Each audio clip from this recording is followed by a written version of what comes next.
Y hoy estamos ahí con el tema número 1. Esta guía se llama Jesús y el Padre. Y dice de la siguiente manera: el viaje hacia la cruz. Y tenemos como texto base Mateo capítulo 16, versículo 21, que dice de la siguiente manera: a partir de entonces Jesús empezó a decir claramente a sus discípulos que era necesario que fuera a Jerusalén y que sufriría muchas cosas terribles a manos de los ancianos, de los principales sacerdotes y de los maestros de la ley religiosa. Lo matarían, pero al tercer día resucitaría. ¿Cuántos lo creen? ¿Cuántos creen que Jesús resucitó?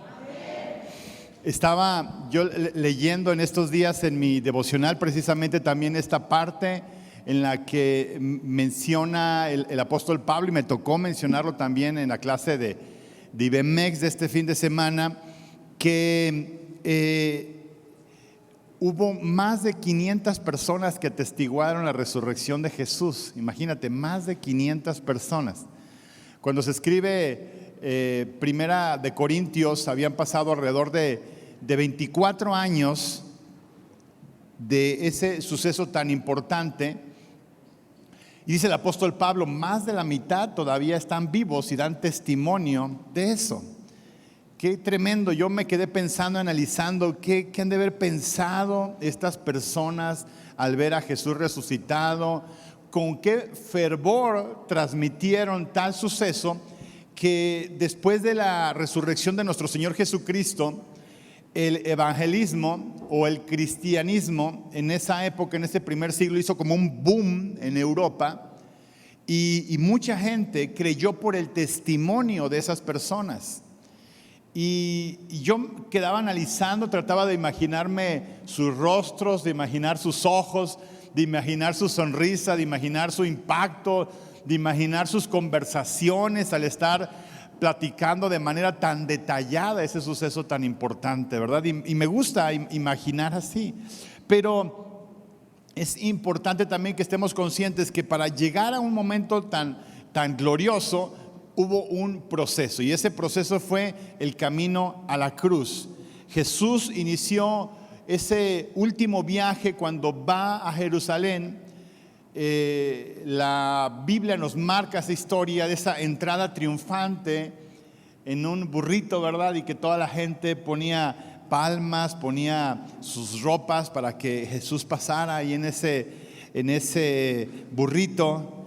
Y quizás muchas personas, en el contexto que tenían en esa época de esperar un Mesías, ellos esperaban a Jesús como un libertador del Imperio Romano, porque normalmente aquellas personas que se habían convertido en héroes para los judíos habían sido gente guerrera. Entonces Jesús era una persona totalmente diferente a ese concepto, ¿sí? Y es ahí algo de lo que nosotros vamos a ver. ¿Qué fue lo que el Padre Celestial formó en Jesús?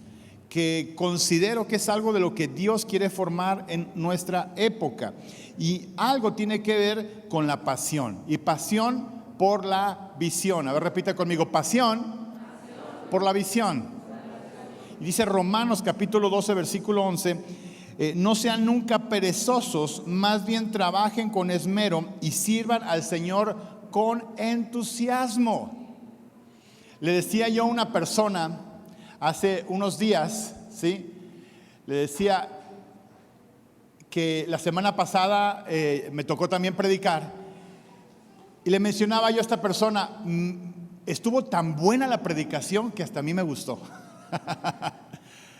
¿Por qué lo menciono esto? Porque hay ocasiones que uno predica, y los que predican me van a entender, ¿verdad? Que uno está aquí muy nervioso por no equivocarse, por decir lo correcto, porque realmente el mensaje sea de bendición, que muchas veces no disfrutas el mensaje. Y yo le decía a esta persona: estuvo tan bueno que hasta a mí me gustó. O sea, ¿por qué? Porque algo de lo que yo le he pedido a Dios en ese sentido es disfrutar lo que yo hago. Y aplica en este versículo, hacer las cosas con entusiasmo. Y en ese aspecto Dios quiere que todo lo que tú y yo realicemos lo hagamos con entusiasmo, donde tú lo realices. Yo doy gracias por cada uno de los servidores que tenemos aquí en la iglesia, por los diáconos, por los de la tiendita, ¿verdad? Por los maestros de niños, por los de la alabanza. pero quiero utilizar este tiempo para dar gracias a Dios por los diáconos. En julio nosotros reiniciamos servicios presenciales, aunque se han interrumpido en 2 ocasiones.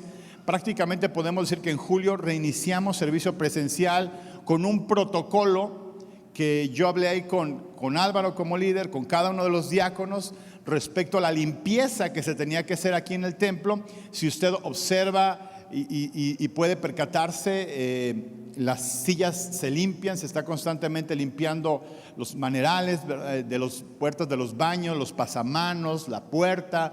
Cuando usted entra se sanitiza, se le da gel. Y aunque principalmente nosotros podemos decir y darle gracias a Dios por el cuidado, creo que en ese contexto importa mucho el trabajo de los diáconos. ¿Por qué? Porque de contacto a contacto aquí en el templo, en no sé cuántos meses no hemos tenido ni un solo contagio. Ni un solo contagio en todo el tiempo de la pandemia en nuestros servicios de aquí del templo, de persona a persona aquí en el templo. Y creo que en ese sentido es reconocer el buen trabajo que han hecho nuestros diáconos. Amén. Así que vamos a darle un fuerte aplauso al Señor por nuestros diáconos, por nuestros servidores.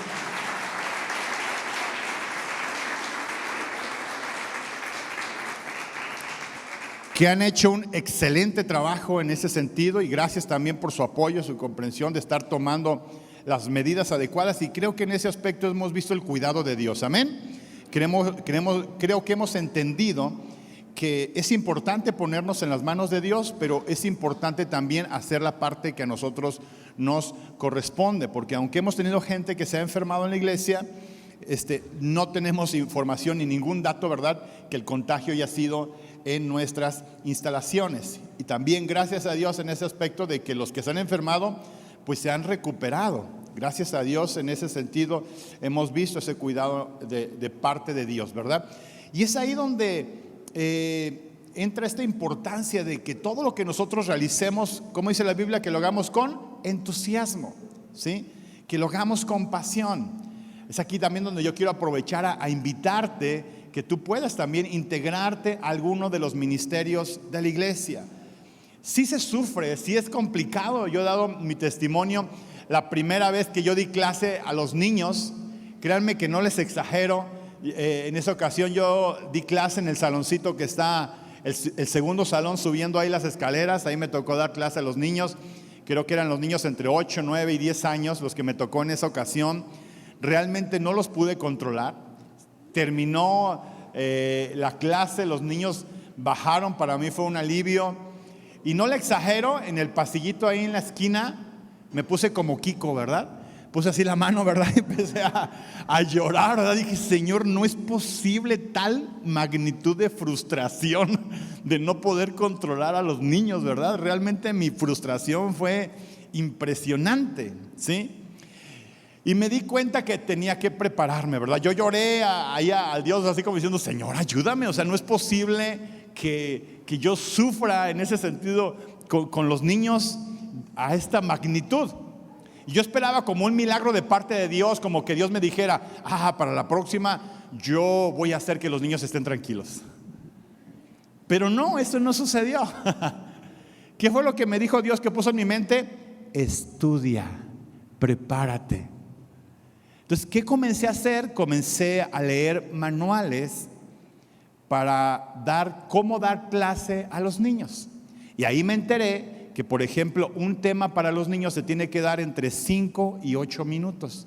No me tengo que tardar más, porque es el máximo tiempo de atención que tienen los niños para una clase, hablando de compartir un tema, ¿sí? Entonces, en ese manual me explicaban que yo tenía que compartir ese tema, posteriormente ponerlos a hacer alguna actividad física o algún canto, o posteriormente una manualidad, y explicaba cómo llevar una dinámica para tener a los niños en esa clase durante 45 minutos a 1 hora.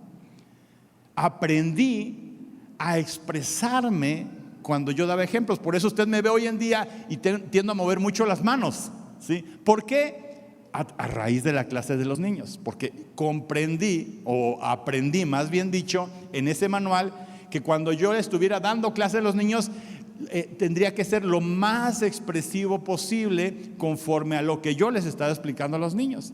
Y fue ahí durante mi etapa de maestro de escuela dominical infantil que comencé a disfrutarla. Entonces, en ocasiones esperamos como que Dios haga las cosas a nuestra manera de pensar, pero algo que yo tengo que entender es que Dios tiene una forma de hacer las cosas. Y en ese sentido, yo podría decir que Dios le instruyó a personas para que hicieran estos manuales de escuela dominical, que cuando yo los llevé a cabo así tal cual como decía el manual, vi que sí funciona. Entonces me di cuenta que algo yo tenía que aprender. Y es ahí donde nosotros vamos a encontrar mucho de ese tipo de fórmulas bíblicas, que muchas veces nosotros queremos que las cosas funcionen a nuestra manera de pensar. Y fue algo que nosotros podemos ver en la palabra, que Jesús tuvo la actitud de aprender del Padre cómo se tenían que hacer las cosas. Lo vemos en el huerto de Getsemaní. Jesús decía: Padre, que se haga tu voluntad y no la mía. ¿Cuántas veces esa es nuestra oración? Sinceramente, si a mí me preguntaran, yo diría muy pocas veces. Pero gracias a Dios, cada vez es más. Entonces es ahí donde yo tengo que ir comprendiendo que cada que yo paso alguna circunstancia difícil, algo Dios quiere moldear mi carácter. Pero yo tengo que moldear mi carácter de acuerdo al propósito de Dios. Es importante comprender, lo leía también en uno de mis devocionales, que muchas veces nosotros entendemos la disciplina de Dios en la misma perspectiva como disciplinan los papás. Muchas veces los papás disciplinaban o pegaban con alegría, con amor.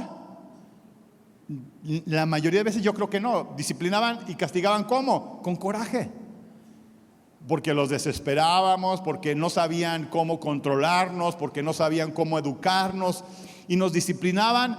Creo que muchos papás han disciplinado con frustración. Entonces creemos consciente e inconscientemente que Dios nos disciplina de la misma manera, pero no es así. Dios disciplina con el objetivo de que nosotros aprendamos algo de lo que está sucediendo. Y Dios es un Dios justo. Repita conmigo: justo. Dios es un Dios justo. Entonces, cuando entendemos que Dios es un Dios justo, que es un Padre justo,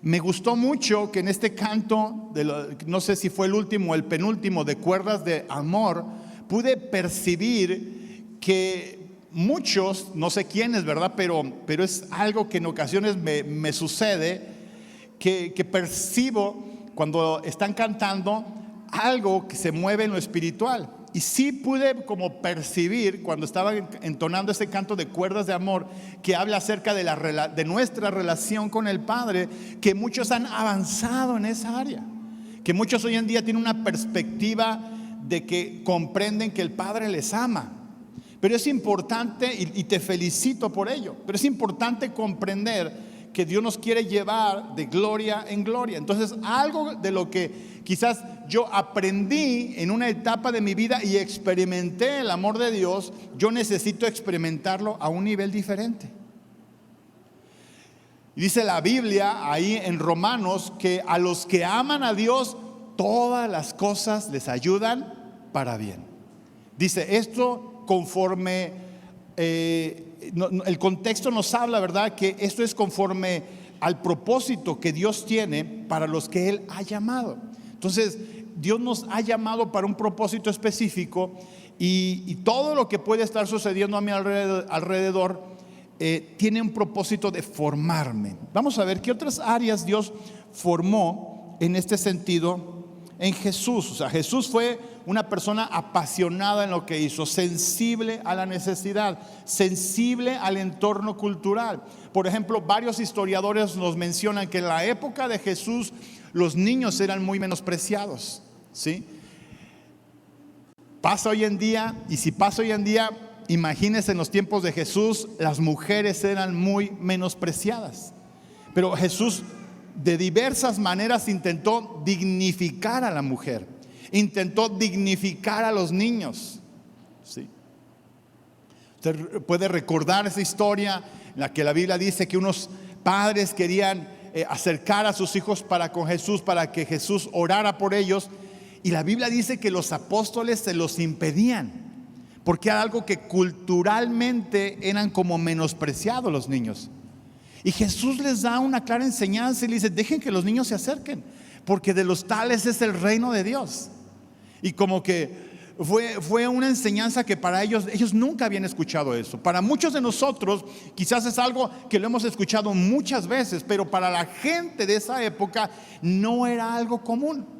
Entonces, ¿qué es algo de lo que vemos en ese sentido? Que culturalmente la intención de Jesús era que las cosas mejoraran, así como Dios lo quiere hacer en nuestra época. Dios quiere que lo negativo, todo lo dañino que hay en la cultura, Dios quiere restaurarlo a través de ti y de mí. ¿Cuántos dicen amén?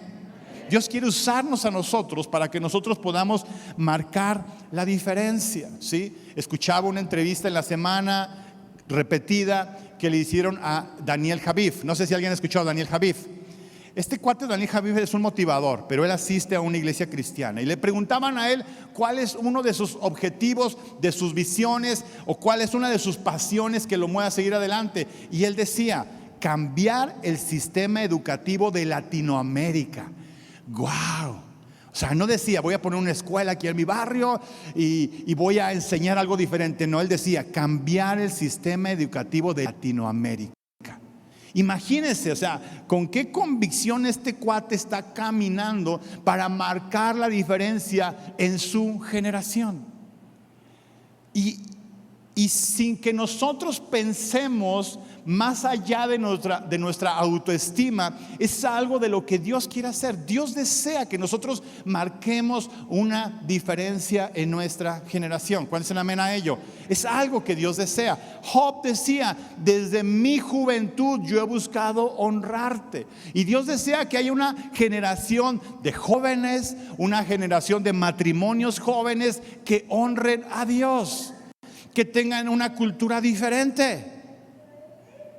Porque cada vez más vemos cómo a través de malos hábitos las generaciones se están acabando. A través de las drogas, a través de los vicios, a través del rencor, a través de la murmuración, a través de la inconformidad, no están contentos con nada, ¿sí? A través de que no duermen bien. Yo les pongo un ejemplo ahí a mis hijos, ¿verdad? Y les enseño fotos de mis excompañeros de prepa, y les digo: míralos, tenemos la misma edad. Le digo: ¿quién se ve más viejo? Ellos. Digo: ¡ay, qué bueno! Pasé hace unas semanas por mi ex barrio y vi a tres que eran más o menos de mi edad, dos que me ganan como por 1 o 2 años. Uno que me ganaba como por 1 o 2 años, otro de mi edad y otro más chico. Y los tres con el pelo ya totalmente blanco, ¿verdad? y ¿sabes qué? Yo puedo me decía una vez una persona: pastor, ¿usted se pinta el cabello? Y le digo: no. Pero es la gracia de Dios. Es la gracia de Dios que te ayuda a cuidar tu alimentación, a cuidarte espiritualmente, a cuidarte emocionalmente, a cuidarte en diversas áreas. Pero es Dios quien viene y transforma nuestra perspectiva, que a los años se nota. Por eso yo le digo a mis hijos, ¿verdad? Yo les digo: es que no se desvelen tanto. Dice: no me afecta. No me afecta. Le digo: a lo mejor ahorita no, pero si este hábito de dormirte 1, 2, 3 de la mañana lo haces durante varios meses y varios años, tarde que temprano te va a afectar. Tarde que temprano te vas a acabar más rápido, ¿sí? Te vas a acabar más rápido. Entonces entra ese aspecto de los hábitos. Es bien importante que nosotros aprendamos a discernir. Jesús tuvo un discernimiento de cuál era su propósito para llegar a la cruz. Y en ese sentido muchos pasan por una cuestión de que no identifican, no desarrollamos un discernimiento para identificar cuál es el propósito que Dios tiene. Algunos le sacamos y le damos la vuelta al llamado de parte de Dios. Mucho antes de que alguien me dijera que yo tenía un llamado para servir a Dios de tiempo completo, no estoy hablando de pastor, simplemente para servir de tiempo completo, yo lo sentía en mi espíritu, yo lo sentía en mi mente, pero tenía miedo. Yo escuchaba testimonios de gente que no tenían para comer, yo escuchaba testimonios de personas que no tenían nada de dinero, ¿verdad? Y yo tenía miedo a escuchar todo ese tipo de testimonios. Entonces, cuando alguien o yo escuchaba una predicación de este tipo acerca de llamada de tiempo completo, acerca de servir a Dios, yo temblaba, yo decía, no, esto no es para mí, pero yo discernía, identificaba que era Dios quien me estaba inquietando. Yo recuerdo, me viene a la mente en este momento un evento que hubo en la Ciudad de México, enero del 2000. Llego allá a la iglesia del Señor en Tlahuicas. Ojalá ya que se controle todo esto, alguien puede ir una vez a los eventos que se hacen en México en agosto, Tlahuicas, realmente regresas inspirado. Y en ese tiempo se hacía en enero el Iglecrecimiento, y en agosto era el aniversario de México. Y fuimos en esa ocasión en enero, un frío impresionante que hizo en esa ocasión en la Ciudad de México. Y yo comencé a entrar ahí al templo y comencé a saludar a una persona que conocía, a otro. Saludé yo creo que entre 10 y 15 personas cuando entré en el templo. Y de repente reaccioné y dije, todos están de tiempo completo. Unos están en este momento en el instituto y otros son pastores. Y cuando yo estaba pensando en eso, viene como una vocecita a mi mente, ¿verdad? Y no era Pepe Grillo, yo creo que era el Espíritu Santo. Y me dice, esto es lo que yo tengo para ti.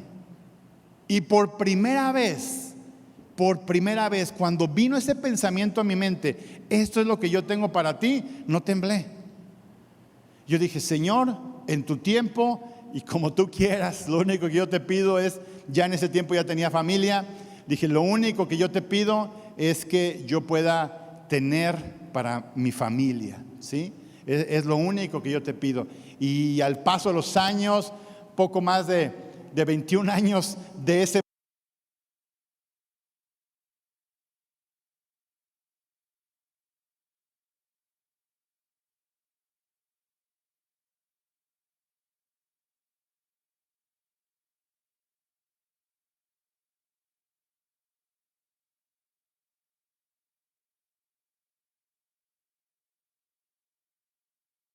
cosas terribles a mano de los ancianos, de los principales sacerdotes y de los maestros de la ley religiosa. Lo matarían, pero al tercer día resucitaría. Entonces Pedro lo llevó aparte y comenzó a reprenderlo por decir semejantes cosas. Dios nos libre, Señor, dijo, eso jamás te sucederá a ti. Jesús se dirigió a Pedro y le dijo, aléjate de mí, Satanás. Representas una trampa peligrosa para mí. Ves las cosas solamente desde el punto de vista humano, no desde el punto de vista de Dios. Qué difícil. El hecho de que Pedro había convivido durante 3 años de manera tan íntima como Jesús, en este momento podemos quizás visualizar que aunque Pedro había dicho estas palabras tan relevantes de decir, tú eres el Cristo, en nadie podemos encontrar vida eterna, llegó un momento que esa relación tan íntima perdió la perspectiva en Pedro, y Pedro ya no vio a Jesús como Dios, ya no vio a Jesús como Señor, sino lo vio como ser humano. ¿Por qué? Porque como que dijo, ya perdió el rumbo, yo le voy a decir cómo. Yo le voy a decir qué es lo que tiene que hacer. ¿Cuántas veces no hacemos eso con Dios? Dios, es que tienes que cambiar a mi pareja de esta manera. Tienes que hacer que mi esposo se comporte así. Tienes que hacer que mi esposa haga esto. Tienes que hacer que mis hijos se comporten de esta manera. Y nosotros les dimos a Dios qué tiene que hacer. ¿Te das cuenta? Entonces, ¿qué es lo que Dios muchas veces quiere hacer? Cambiarme a mí. Esa es la premisa del curso de matrimonios. El que tiene que cambiar soy yo. Cuando estoy, espere y espere y espere que el que cambia es mi esposo, que el que cambia es mi esposa, que los que cambian son mis hijos. ¿Sabe qué? Espere sentado. Porque eso va a durar mucho, mucho, mucho, mucho tiempo. Pero si yo busco cambiar yo, ¿qué estoy haciendo? Estoy siendo proactivo. Y estoy buscando que las cosas cambien. Hasta cierto punto por mí, pero con la ayuda y la gracia de Dios. Porque cuando yo identifico aquellas áreas pecaminosas que hay en mí, yo comienzo a decirle de manera específica al Padre: yo te pido que me cambies en esta área. Y ahí sí Dios obra, porque el asunto es contigo. Ahí sí esas oraciones Dios sí las escucha. Porque cuando tú le estás pidiendo que cambie a la otra persona, esa es una oración egoísta, egocéntrica. ¿Por qué egocéntrica? Porque estoy pensando y esperando que la otra persona cambie para beneficio mío, para que su cambio me beneficie. Por eso es un pensamiento egocéntrico, por eso es pensar en mí mismo. Pero cuando yo le pido a Dios que el que me cambie es a mí, ahí sí Dios te escucha. Ahí sí Dios comienza a actuar en tu vida y te comienza a enseñar qué hábitos tú tienes que cambiar, qué es lo que tú tienes que hacer, ¿sí? Y no significa que va a ser sencillo.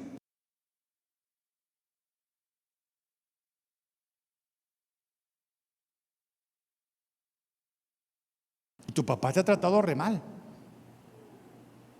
Y no solamente te dice, dale un beso, dile que lo quieres mucho. Y no solo te dice, dile que lo quieres mucho, dile, estoy orgulloso de ti. ¿Cambiamos de oración, Señor? Los noto serios. ¿Y sabes por qué en ocasiones nos ponemos serios? Porque no creo que sea la primera vez que tú escuchas esto. Porque Dios siempre está interesado en hablar directamente con la persona. Y yo considero que para muchos este es un pensamiento que ya había venido en tu mente, pero pensaste que no era de Dios. Bueno, hoy te digo, sí es de Dios. ¿Va a ser fácil? No, no es fácil, pero es necesario. ¿Por qué? Porque Dios quiere cambiar nuestro corazón.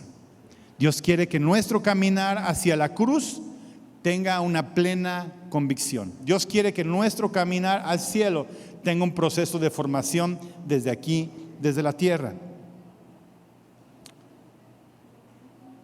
Lucas capítulo 4 versículo 13 dice: cuando el diablo terminó de tentar a Jesús, lo dejó hasta la siguiente oportunidad. El diablo constantemente va a buscar cómo tentarnos, constantemente, ¿sí?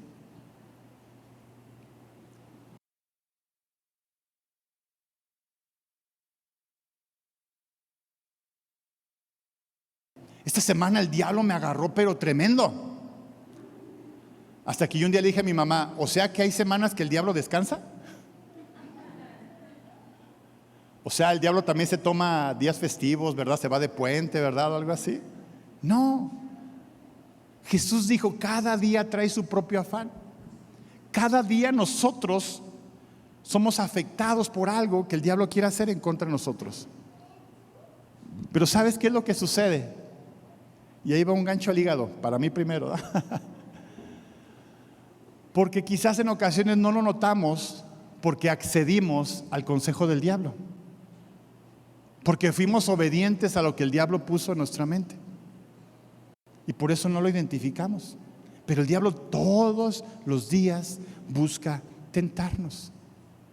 Todos los días. Yo quiero invitarte a que hoy tú puedas analizar y reflexionar. en el amor de Dios. Que tú puedas meditar que Dios te ama en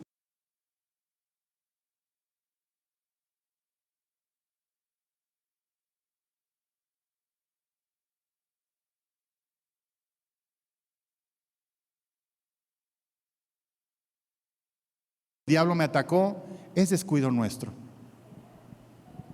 Y Dios dice, yo te aconsejé esto, yo te dije esto. ¿Qué decía el hombre rico cuando volteaba a ver a Abraham y le decía, envía a alguien que le diga a mi familia lo feo que es este lugar? Envía a alguien que le diga a mi familia que este lugar es horrible. Y Abraham le dice, la ley tienen y los profetas. Si a ellos no les hacen caso, ¿por qué le van a hacer caso a alguien que resucite y vaya y les diga esto? Tenemos distintas formas en las cuales Dios quiere hablarnos. Dios quiere hablar a tu vida. Primeramente, ¿a través de qué? De su palabra. Dios quiere decirte que te ama. Dios quiere decirte cómo tú apruebes este examen por el que estás pasando. Porque en este momento muchos estamos en un examen. Pero Dios te quiere decir cómo. No te va a pasar las respuestas.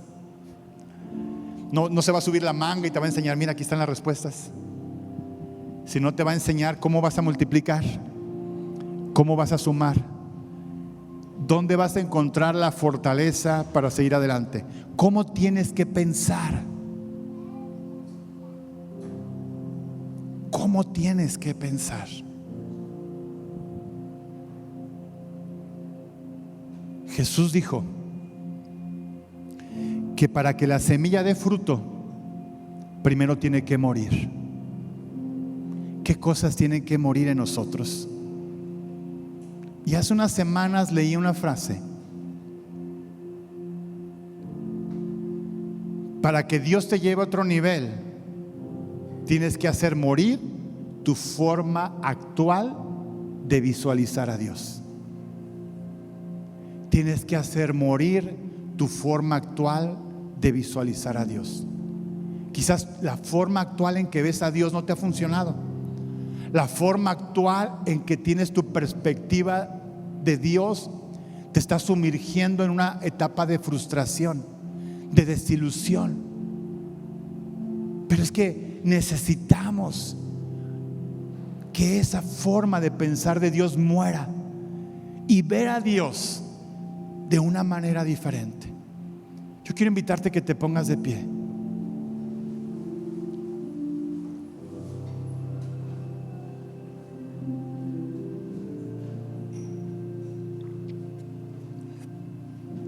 Y quizás en este momento no sabes cuáles esos conceptos de Dios que tienes que dejar que mueran. No lo sabes. Cierra ahí tus ojos, pero yo quiero invitarte que a través de tus palabras en este momento tú le puedas decir a Dios: Dios, si hay algo en mi mente, un concepto en mi mente que me está impidiendo avanzar, conocerte, hoy yo te lo entrego. No sé cuál es, pero hoy yo te lo entrego en este momento, en el nombre de Jesús. Díselo ahí con tus propias palabras: yo te entrego mi forma de conocerte. Job decía: de oídas te había oído, mas hoy te conozco. Llévanos a tener la pasión que llevó a Jesús a morir en la cruz. Llévanos a tener la pasión que llevó a Saulo para convertirse en Pablo. Una persona que tenía todo, un buen trabajo, un nivel académico excelente para su época. Sabía muchísimo, pero decidió ponerse Pablo, que significa el más pequeño, reconociendo que nada de lo que él había aprendido le había ayudado a acercarse a Dios. Bendito Padre Celestial, yo te ruego en esta mañana que tú derribes conceptos, formas de pensar, hábitos en nuestras vidas. Derriba conceptos que tenemos como iglesia que nos está impidiendo avanzar al siguiente nivel. Quizás en este momento no los identificamos plenamente, Señor, pero yo te pido, Espíritu Santo, que tú nos lleves de tal manera a desarrollar una relación contigo, que paso a paso, conforme vayamos teniendo esos momentos devocionales, esos momentos de intimidad contigo, tu Espíritu Santo nos los revele. Que podamos tener un encuentro con el Padre y creer y conocer que eres un Padre que nos ama a pesar de nuestros errores, a pesar de nuestras dificultades, a pesar de nuestras diferencias. Renuévanos, Señor. Renuévanos, oh Dios. Renueva nuestra forma de pensar. Renueva nuestra forma de hablar.